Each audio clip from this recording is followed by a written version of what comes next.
Oke, buat fans-fans Bang Charles pada masa itu, Anda tahu kebenarannya sekarang. Itu diminta dibawa ke Amerika, lalu masuk jadi koleksi buku Asia pertama ya, Asia Tenggara untuk Southeast Asian Studies di Cornell University Library New York. Pulang ke Danau Toba. Healing itu sebenarnya adanya di Danau Toba dong, ya. Istilahnya kayak makuling mudar ya. Makuling mudar.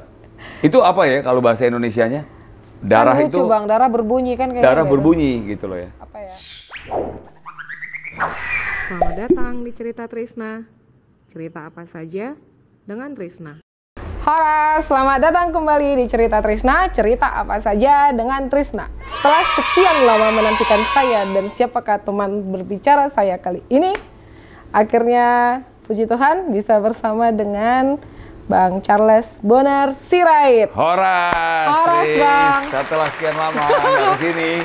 Selamat Setelah datang sekian kembali. lama saya tidak kembali ke Bali G dan ke Danau Toba, akhirnya kembali lagi. Kurang lebih setahun ya, Bang? Enggak nyampe. sih, sebetulnya tahun 2023 bikin buku Oh iya, betul. Kaleidoskop Foto Tapanuli Tapanuli Utara. Iya. Terus kira-kira mungkin sekitar 8 bulan, tapi memang benar terakhir kesini 2023. Iya. Gitu. Selamat datang kembali. Yes, thank you. Dan Tri. pakaiannya bagus sekali. Oh, bagus banget karena Mbak Dikta dong. Tolong biar gue di-endorse. yang ngomong. Iya, makanya tolong di-endorse. Jangan pernah, Tristan nggak usah nyebut brand. Gue udah tahu itu permainan kita. Pesan sponsor. Oke, Bang Charles, Ya. terima kasih banyak sudah datang.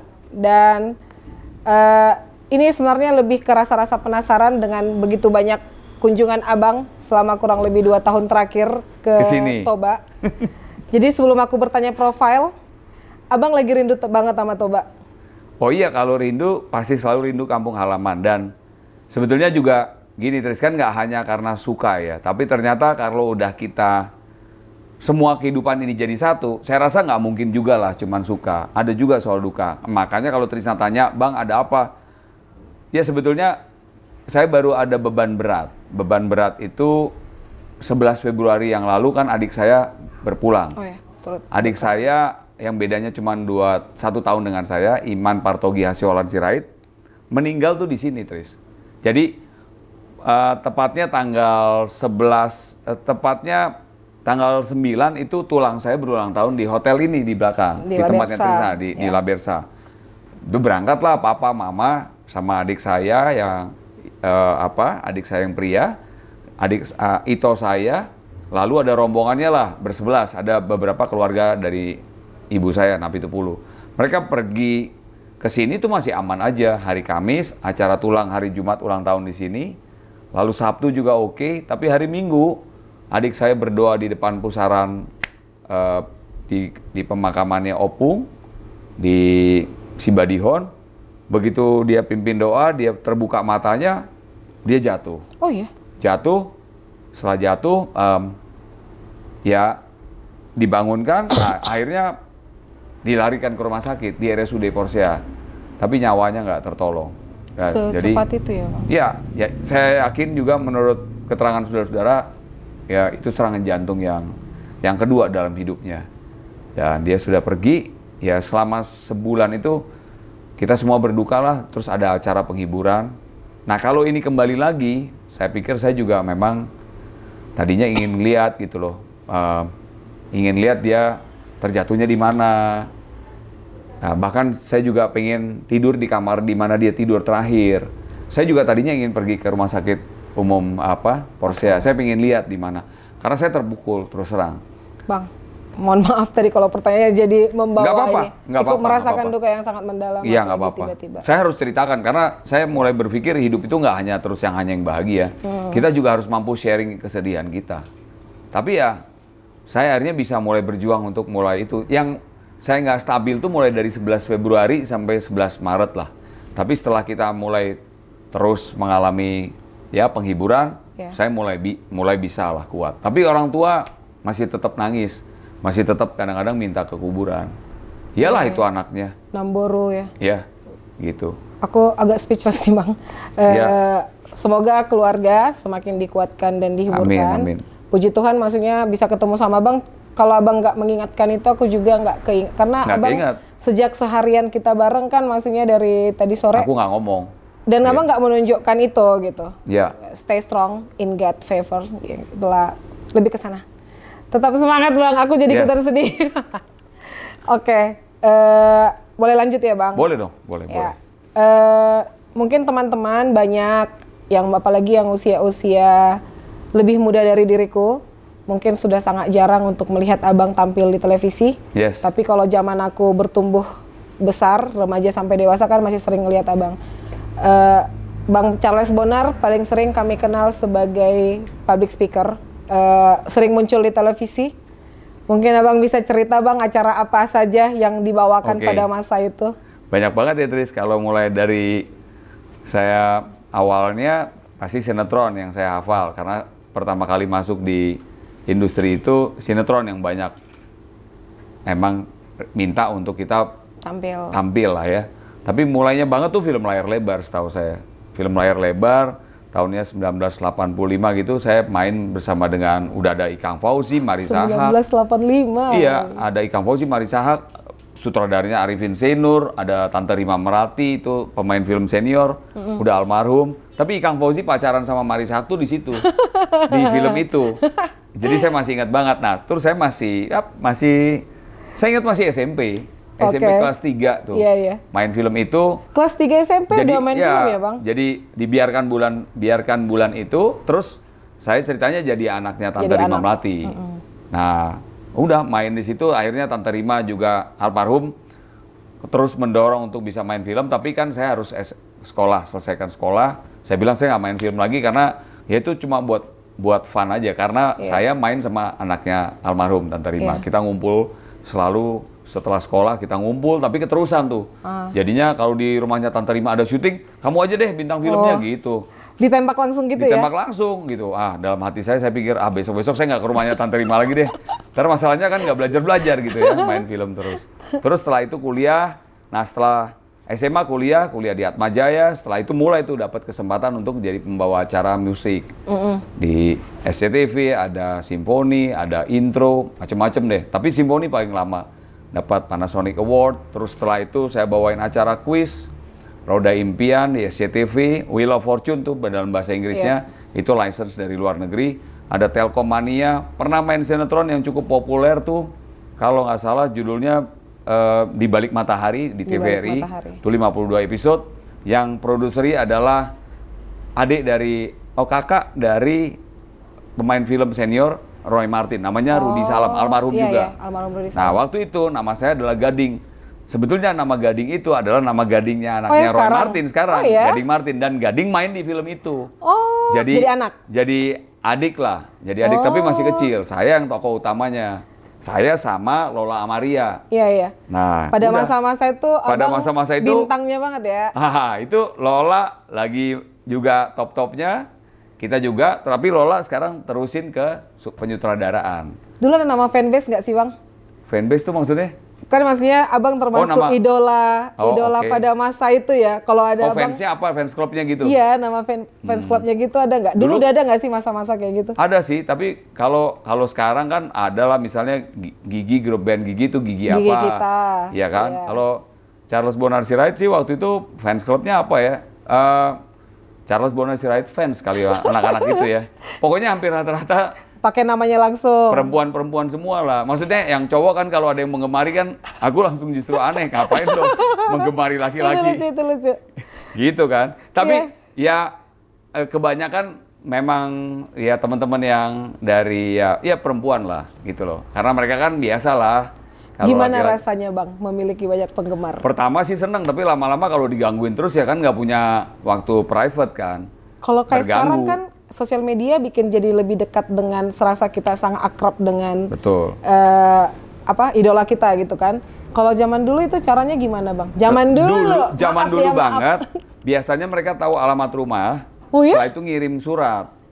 Nah, jadi surat itu harus dibalas satu-satu. Tapi kan nulis surat satu-satu juga pegal banget gitu. Atau mereka mengirimkan surat ke majalah, majalahnya meneruskan ke kita.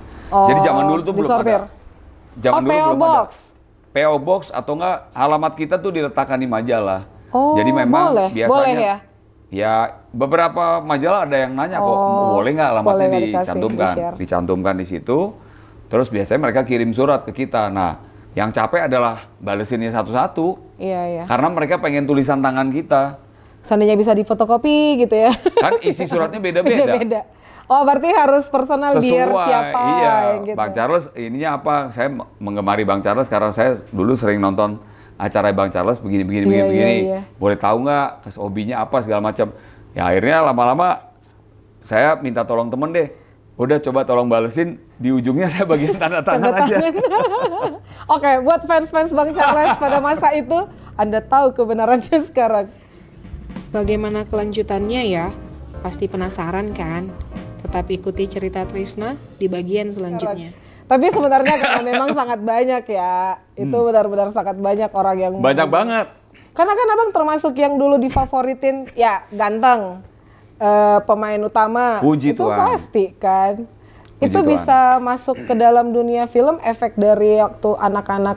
Saya rasa itu tadi pertama kalinya main film Biarkan Bulan itu tuh udah ketahuan lah kan, udah ke sport. Ada bakat. Terus setelah itu kalau setelah 985 main film, 87-nya juara pemilihan wajah remaja Nona, majalah Nona. Nah di situ saya juara 1, juara 2-nya bintang film yang populer pada zaman saya juga. Iya. Sekarang udah sangat senior tapi masih main film kok, Mas Tio Pakusadewo. Tio Pernah dengar nama itu nggak? Iya.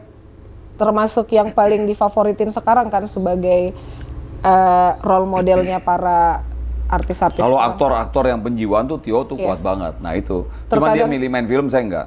Itu kalau Pak Mas Tio lah contohnya bilangnya.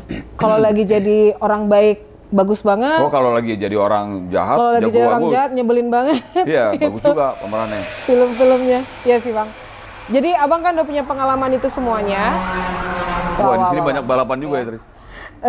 Ini Bang, dengan semua pengalaman itu, sekarang ini kan abang jadi lebih dikenal sebagai public speaker. Bahkan memiliki... Nulis buku. Iya, nulis buku, bahkan memiliki usaha di bidang itu. Ya, training. Kenapa memilih jadi di belakang layar setelah, maksudnya kan contohnya tadi kayak ada Pak Tio Pakusadewo kan tetap bertahan tetap di depan layar gitu.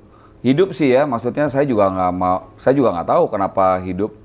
Saya nggak pernah punya rencana, artinya saya kapan harus di depan, kapan harus di belakang. Tapi saya melakukannya dengan passion. Karena passionnya memang saya akhirnya nulis dan bidang komunikasi saya akhirnya ya memang menggeluti itu. Dan kalau dibilang di belakang layar, sebetulnya nggak juga, karena pada saat tampil harus bisa ngajar, kan nggak mungkin minta orang lain yang ngajar, jadi saya juga di depan. Cuma menurut saya medianya aja yang beda. Kalau teman-teman memilih medianya televisi atau medianya film, saya medianya adalah pertemuan. Pertemuan dengan orang, pertemuan dengan korporasi, melakukan training, langsung face to face gitu loh. Jadi itu yang, hanya itu aja sih menurut saya bedanya. Dua-duanya tetap sebagai apa ya, katakanlah public figure, katakanlah memang orang yang ingin didengar gagasan dan pikirannya apa gitu. Sama-sama tampil sih menurut saya. Dan jadi ada lebih keinginan berbagi lebih besar kali, ya Bang ya? Pasti, karena kalau di film kita nggak bisa sesi tanya jawab, kita cuma tampil aja. Tapi kalau di sesi public speaking ataupun menjadi pengajar, kita pasti ada kesempatan untuk ditanya. Nah, sesi itu tuh yang nggak dapat kalau kita cuma main film. Jadi ada dua arah ya Bang? Yang kedua mikir kan. Maksudnya orang tuh banyak yang nanya juga, nanyanya ngejebak kan. Ya maksudnya kalau kita dalam keadaan capek, lelah, terus ditanya kita jawabannya nggak ngawur gitu. Ini nama besar kita kan, ataupun reputasi, ataupun oh ini orang bikin buku, tapi kok jawabnya nggak sepintar dia nulis di buku. Nah, mempertahankan itu semua kan nggak mudah. Judul buku yang abang tulis ini kan tentang public speaking. The Power of Public Speaking. The Power of Public Speaking. Penerimaannya di masyarakat atau mungkin lebih ke akademisi kah yang jadi lebih banyak? Masyarakat yang lebih banyak sih. Nah, itu juga berpengaruh setelah saya nulis buku, terus tahun 2010 buku itu diminta dibawa ke Amerika, lalu masuk jadi koleksi buku Asia pertama ya, Asia Tenggara untuk Southeast Asian Studies di Cornell University Library New York. Tahunnya tuh tahun 2010 saya ingat saya. Memang kebetulan saat itu saya lagi ke New York dan lagi ke Amerika, tapi buku itu diminta juga untuk diserahkan. Jadi di situ ada buku koleksi kajian, Pusat Kajian Studi Asia Tenggara. Tapi itu jadi buku Indonesia pertama di tahun 2010. Ya. Keren gitu. loh Bang itu. Itu yang membuat diakui menurut secara saya, internasional kan ininya. Itu menurut saya membuat airnya jadi makin kencang kemana-mana. Di dalam itu kan berarti ada studi kasus kan Bang? Banyak. Kalau untuk diterapkan itu 2010, perkembangan teknologi dan multimedia, juga infotainment, edutainment yang gitu, ke sekarang masih sangat relevan atau Masih gimana sih, Bang? masih relevan. Saya dari tadi ngeliatin Trisna tuh kayak saya ngerasa dejavu. Kayaknya tadi saya yang nanyain ya, kenapa jadi dia yang nanyain saya sekarang. Kita nih bikin dua versi teman-teman. Saya Oh, cuma, iya. dan ini tuh udah jam 12, biar Anda tahu aja ya. Saya tuh 1:30 tadi, jam 12 jam yang lalu, masih jadi pembicara loh di Daily. Dan ini saya belum pulang. Ini ada teman saya, Tony Utapea, ada itu si Martin, si Ombing, Dan ada ini Simon ada Simon. Siregar. Iya. Saya udah mulai masuk fase gini nih. Come on, wait a minute. Kayaknya lu tadi yang jadi pembawa acara, kenapa sekarang jadi dia yang nanya? Gantian Bang. Gantian. Oh kalau istilah-istilahnya podcast terkenal sekarang collab. Oh, collab. Tukar sesi. Kita tukar sesi. Iya. Cuman tadi Simon satu kamera, sekarang dua kamera. Ngeri ya Bang Simon ya? Ngeri emang Simon. Ternyata Toba tidak terkalahkan nih. Iya. Toba ini emang agak lain, rambutnya aja agak lain. Kan lagi tren Bang, ada film agak lain. Betul. Jadi kalau nyambung pertanyaan tadi, ya apa namanya, saya ngerasa sih sebetulnya saya enjoy banget dengan profesi saya sekarang, menulis. Dan yang ini cuma pindah aja tempatnya, Tris. Cuma Iya, pindah iya. tempatnya tadi yang ada di depan Depan kamera. layar. Sekarang jadi depan penonton untuk forum-forum melatih gitu, melatih. Dan dari sana Bang, Abang kan dari tingkat nasional banget. Tahun kemarin, Abang bahkan ada bikin sesi.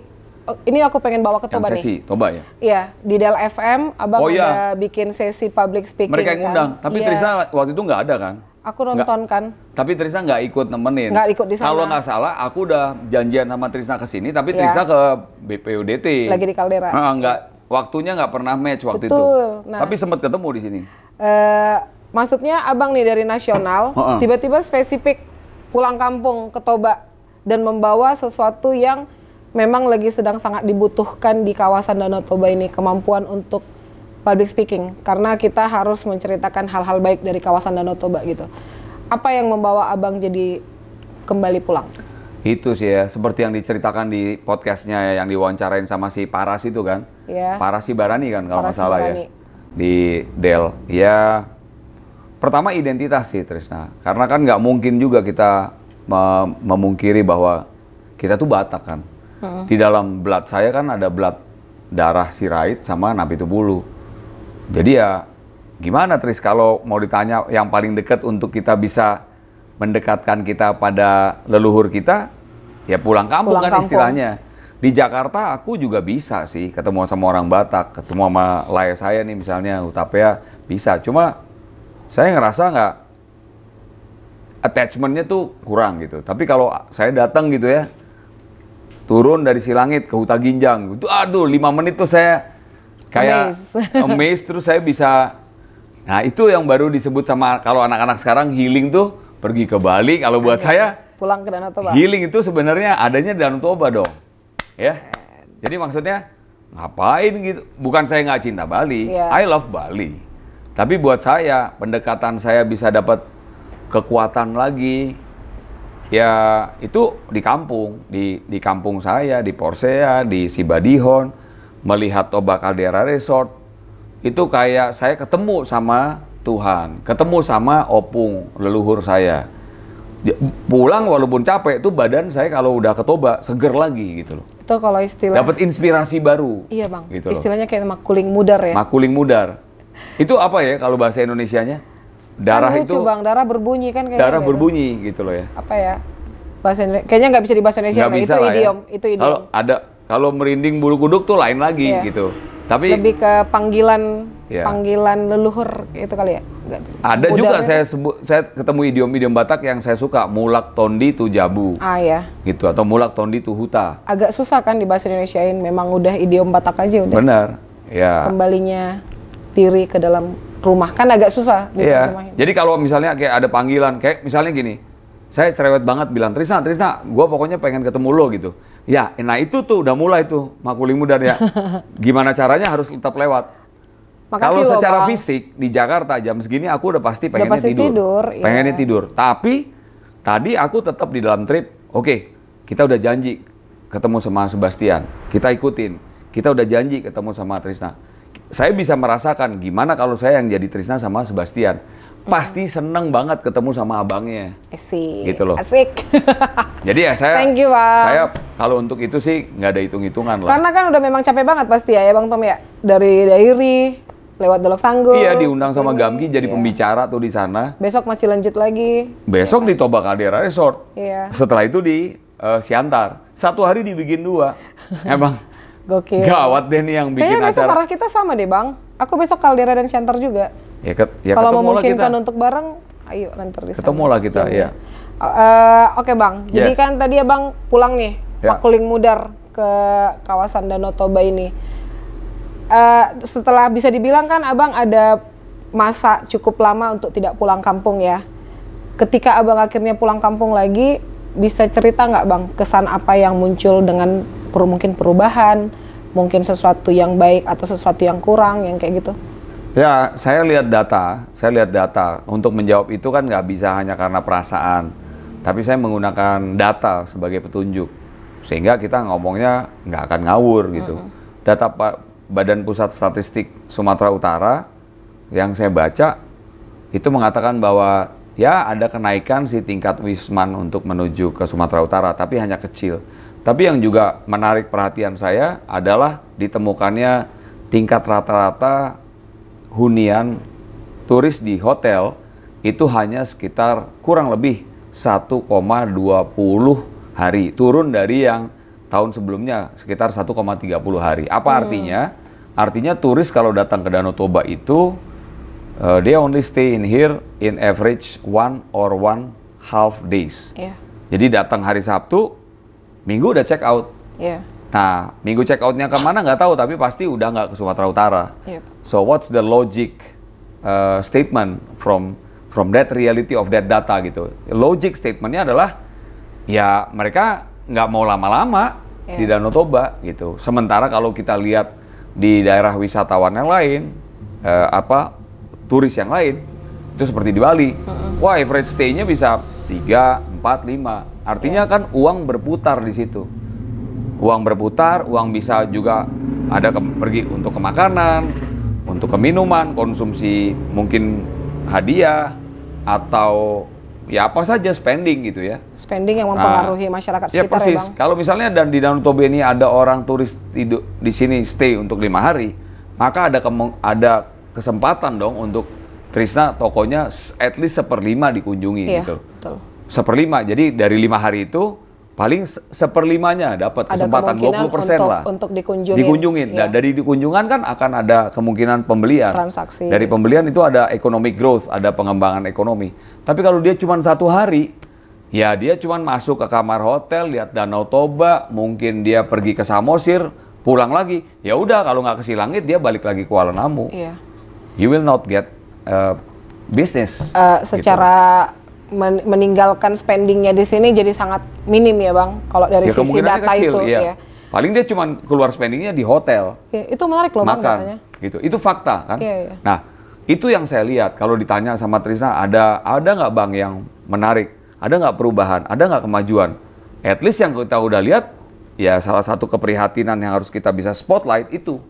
Dengan konteks kita lagi difokuskan jadi super destinasi prioritas itu Faktanya jadi kayak begitu. jadi Itu- kayak iya. anomali yang sangat. Itu BPS, Badan Pusat Statistik Sumatera Utara yang saya lihat dan saya bikin. Data yang saya sekarang sharing ke Trisna ini adalah data yang saya bawa untuk presentasi dari keliling. Gamki tadi. Oh iya iya. Jadi iya. saya bikin materi presentasinya hafal betul.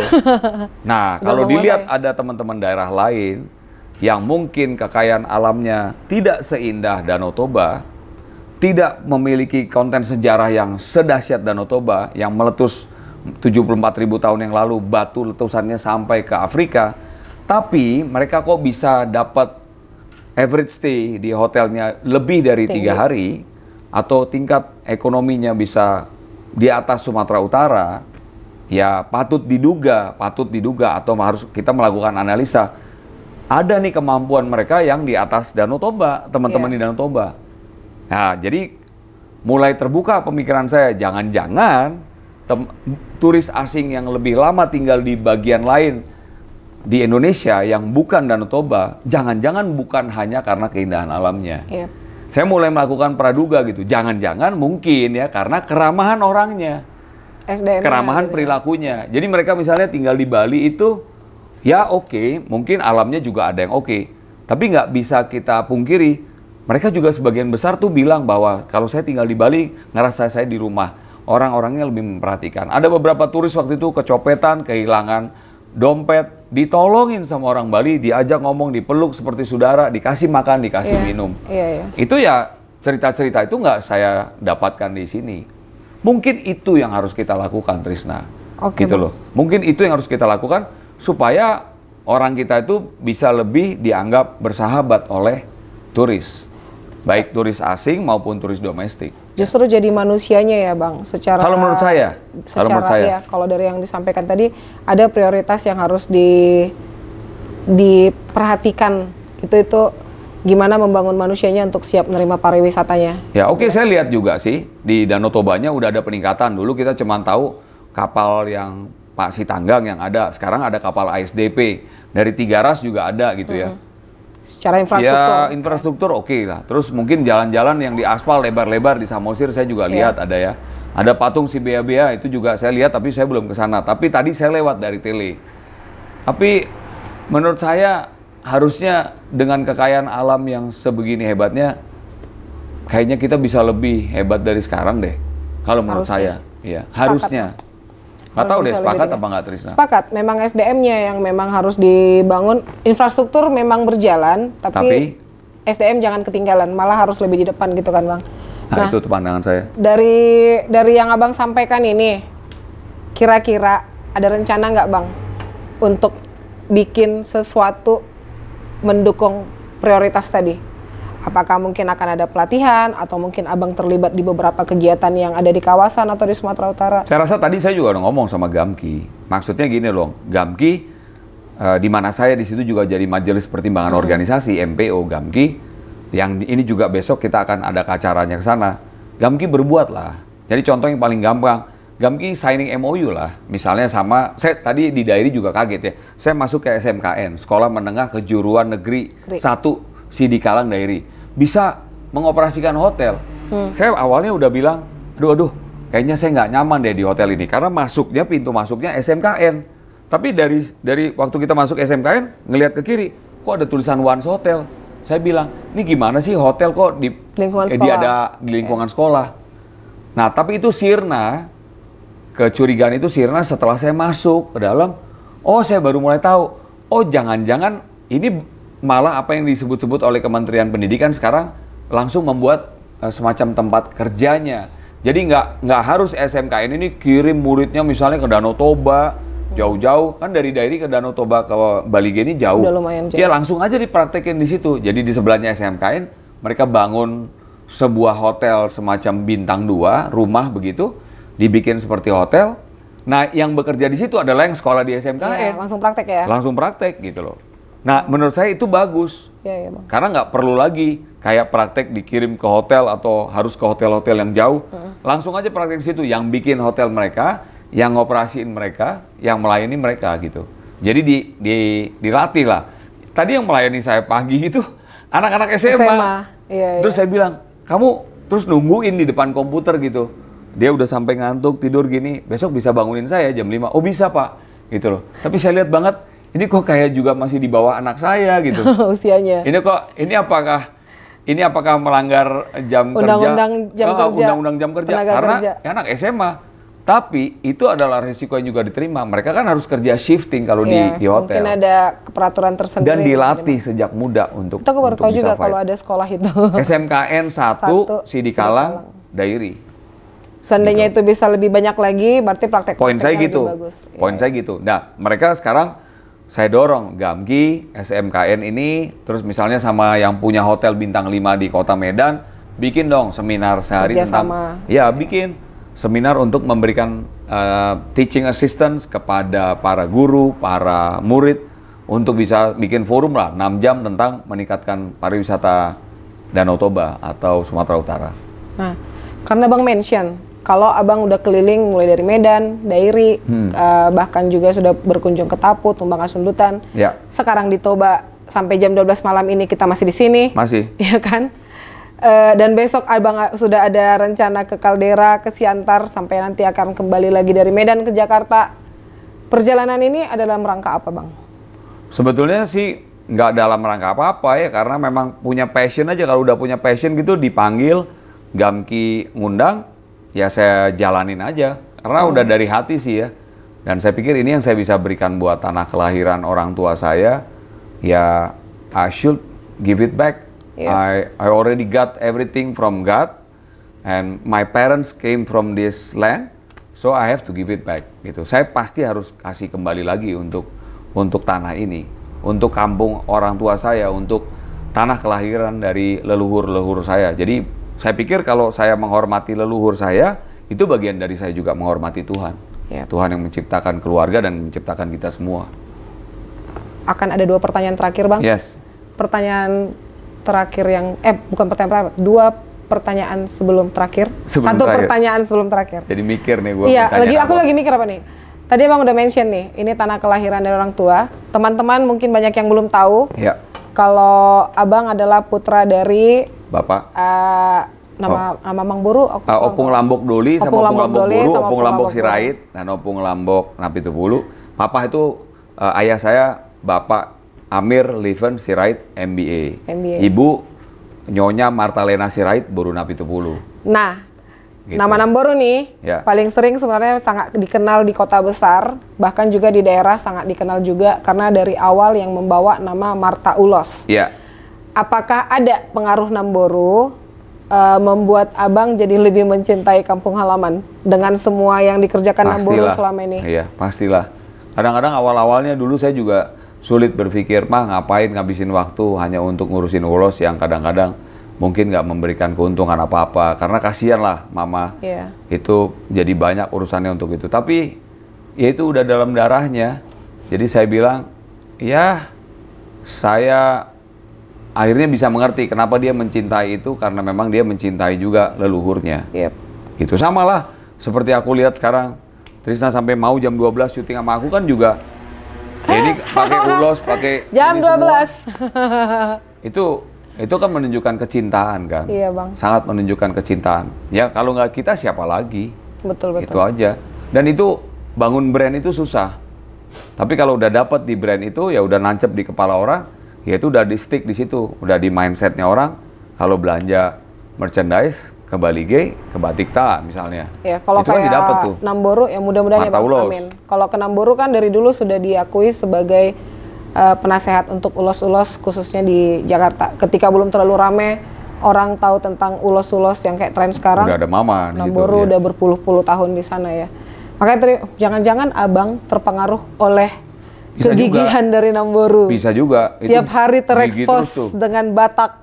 Iya, gigi juga ke mama tuh. Iya. Aku makanya manggil Trisna ini Pariban, karena apa? Emang Paribanku. Karena ya kan ayahnya Trisna dan mamanya Trisna saya panggil tulang dan nantulang.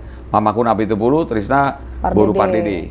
Gitu. Nah, Pardede, Napitupulu, Simangunsong, Marpau, Sonak Malela. Juara.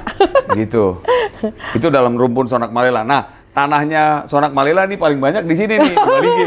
Balige jadi kalau ke Balige udahlah kita gigit jari aja kalau bukan Sonak Malela, nggak punya tanah kita di sini. Sirait karena ini ya, Sirait karena Persea arah ya. Jibata sana. Iya, Persea gitu. Jibata. Gitu. Gede juga, Bang. Jadi, seolah-olah kita lagi bagi-bagi lahan gitu ngomongin. Oke, Bang. Terakhir. Jika ada kesempatan untuk menjadi pemimpin daerah di Sumatera Utara atau di kawasan Danau Toba, what do you think about that? Yang pertama saya pasti akan tanya sama Trisna Pardede, Tris, kita akan bangun seperti apa tanah kelahiran kita ini? Karena nggak mungkin membangun Sumatera Utara itu dengan orang Jakarta saja. Yang bisa membangun Sumatera Utara itu ya orang Sumatera Utara. Dari Sumatera Utara untuk Sumatera Utara. Saya juga undang lai saya Tony Hutapea datang ke sini untuk saya tanya pemikirannya apa. Dia punya kompetensi di bidang arsitektur, ya saya bawa. Saya tadi ketemu dengan teman-teman Gamki, saya tanya, yang mereka lahir di sini semua. Saya ketemu Trisna, pasti menurut saya kalau untuk membangun Sumatera Utara dari sisi kebudayaan, I have no choice.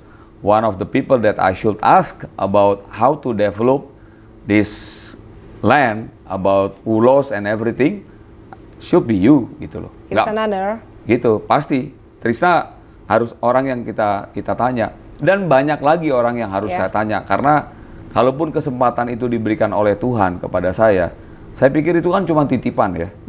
Cuma titipan. Saya juga nggak terlalu punya ambisi yang gue harus tuh, nggak gitu. Tapi kalau rakyat memang sama pemerintahan percaya dan mau bekerja sama, ayo. Yep. Untuk kemajuan Danau Toba, untuk kemajuan Sumatera Utara, ayo. Tapi kalau saya cuma diceburin sendiri, nggak mau saya. Maksudnya gini, siapa sih pemimpin yang bisa juga maju kalau dibiarin sendiri? Harus ditolong. Tim besarnya. Ya harus ditopot, gitu loh. Kaki kita juga harus kuat. Nah makanya banyak teman itu bagus. Makanya saya datang tadi ketemu Sebastian, ketemu Trisna, ketemu Tony. Banyak mendengar masukan aja, gitu loh. Ya saya nggak bisa apa-apa juga.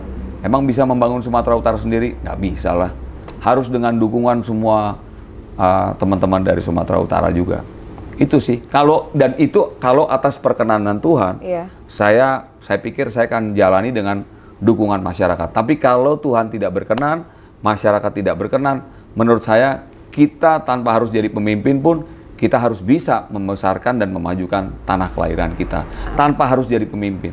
Tapi kalau mendapatkan kepercayaan dari Tuhan dan dari masyarakat dengan doa, kekuatan doa dari Tuhan dan juga kita bekerja dengan didukung masyarakat, mudah-mudahan kita bisa bawa Sumatera Utara ini maju lagi. Sekarang kita kan posisi nomor 4. Dulu economical kita nomor 1, 2 itu Surabaya, 3 kita. Sekarang udah nomor 4. Nomor 3-nya menurut Utara saya. Ya, Bang? Iya, menurut 3-nya udah ada Jawa Barat. Iya. Nah, bisa nggak dikembalin lagi itu ke situ? Ya mari sama-sama lah. Ini bukan PR saya aja, ini PR-nya Trisna juga. Gimana Toba Fashion Week itu bisa lebih reguler, nggak harus setahun. Kalau bisa twice a year gitu loh. Kalau bisa terbangun hotel bagus di sini yang punya kapasitas untuk international fashion show, ya nggak? Amin. Kan hotel yang sekarang kan mungkin stage-nya, ya untuk runway-nya juga belum tentu international standard gitu. Sebentar lagi di Toba Caldera Resort mudah-mudahan ada ballroom atau ada hotel yang punya ballroom capacity bisa 1.000, 2.000, 3.000 orang misalnya. Caldera, BPDT, amin. Gitu. Nah ini juga pasti buat saya, Jimmy Panjaitan, mudah-mudahan tambah semangat. Amin. Gitu loh. Ya, Bang, terima kasih banyak. Terima Tadi kasih, Tris. ini bahasanya Terima kasih, Bang Pak bilang siap, itu sudah bisa menjawab, apalagi Bang bilang siap dan harus ada teman-teman yang berkolaborasi. Dan juga penyertaan Tuhan. Iya, penyertaan Tuhan yang Maha Kuasa. Itu yang paling penting. Tanpa itu semua saya cuma manusia biasa, nggak ada apa-apanya. Harus Tuhan yang pimpin. Yes. Dan karena tadi Abang ada kasih pertanyaan, ya akan saya tanyakan ke Trisna, jawaban saya udah Abang sebut. Kalau memang mau membawa ini, tetap ingat budayanya. Karena pada dasarnya akarnya dari budaya. Situ. Iya, filosofi Batak itu. Yep. Pasti dipakai untuk Oke, Bang. Ya. Terima kasih banyak sharing-sharingnya hari ini. Terima kasih, Tris. Semoga dan pasti akan banyak bermanfaat ke teman-teman, baik yang sudah merindukan Bang Charles Bonar Sirait selama ini, juga yang baru kenal generasi milenial seperti saya, ya milenial. Milenial. Saya pamit dulu karena nanti besok juga saya langsung pamit ke Medan. Yep. Jadi sekali lagi salam kenal buat generasi milenial. Mungkin kita suatu hari bisa ketemu Amin. juga mungkin di sini. Kalau Trisna mau bikin acara jumpa fans lagi ataupun misalnya meet and greet, ya sangat boleh. Kita lihat aja. Mudah-mudahan berkat Tuhan ada terus. Latihan saya bisa public bolak-balik. speaking loh, Bang. Ya. Yep, itu boleh. mudah-mudahan. Boleh dong. Bikin aja di sini. Yep. Udah ada Bang selain itu tadi babai-babai ada pesan terkhusus untuk teman-teman cerita Trisna khususnya anak-anak Sumatera Utara. Saya pikir kita nggak boleh puas sama apa yang sudah kita dapatkan sekarang. Kalau sudah lulus SMA, ayo naik kelas di S1. Kalau S1 ada punya keinginan untuk sekolah S2. Kalau S2 kita kalau bisa S3. Karena salah satu contoh ya, yang kita bisa lihat teman-teman di Bali itu kenapa passionnya tinggi, mereka senang sekolah. Mereka senang sekolah. Jadi kalau di Danau Toba ini mau ada perkembangan, saya rindu juga ada banyak orang pintar ada di sini. Jadi jangan puas cuma dengan pendidikan yang ada sekarang, naik lagi, dan dari kepintaran itu kasih berkatlah buat daerahnya, kasih berkatlah buat sekitarnya. Jadi orang lain juga bisa ikut pintar untuk bisa melayani turis-turis dan lebih punya perilaku dan kepribadian yang berbasis pariwisata dan berbasis kalau di sini pertanian ya. Tetapi pariwisata kita harus sadar kekuatan kita tuh sebetulnya pariwisata gitu. Tapi kita semua malah pergi keluar, sekolahnya bukan sekolah pariwisata. Akademi pariwisata sangat dikit sekali di sini. Ingat kembali pulang gitu. Ingat kembali pulang gitu. Siap. Molate kodang Bang Charles. Sukses untuk setiap rencana baik ke depan. Amin. Horas. Dan teman-teman Cerita Trisna, terima kasih banyak. Tetap bersama dengan kita. Sampai ketemu lagi di Cerita Trisna. Cerita apa saja dengan Trisna. Dadah. Terima kasih sudah mendengarkan Cerita Trisna. Pastikan kamu sudah subscribe, like, komen, dan share channel YouTube Cerita Trisna. Nantikan Cerita Trisna terbaru dengan narasumber keren berikutnya ya. Horas.